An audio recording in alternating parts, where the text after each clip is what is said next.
Pebrero, taong 2014, merong tatlong magkakapatid ang sinasabing pinatay ang kanilang ina.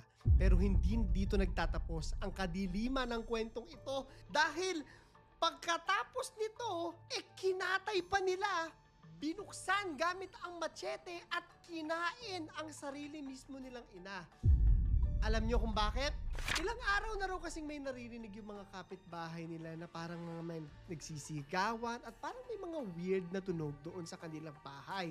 Ngayon noong una hindi sila nangialam pero nung sumusobra na ito, tinawagan nila yung otoridad. Ngayon nung pumunta yung otoridad sa bahay nila, nagulat sila kasi nakita nila sa bahay ng mga Amil ang katawan ng isang 56 years old.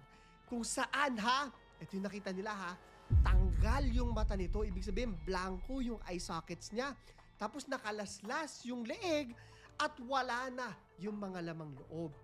Yun yung nakita nila. Ngayon mapapaisip ka, paanong magagawan ito ng mga anak sa sinasabi nilang mahal na mahal ang kanyang ina? Ayon sa mga kapitbahay mahal na mahal daw ng mga anak na to yung nanay nila.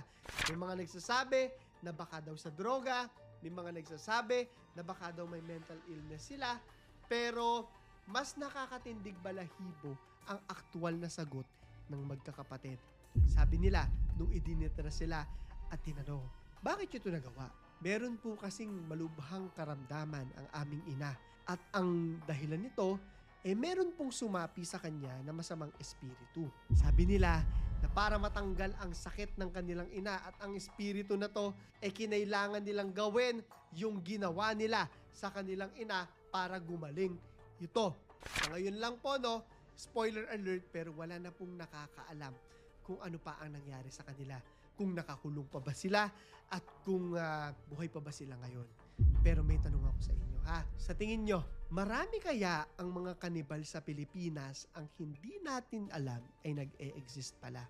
Para sa mga interesado sa kwento ng Amil Brothers at sa kaso nila ng kanibalismo, bisita na kayo sa aking YouTube channel. Kita-kits tayo dun, 30s.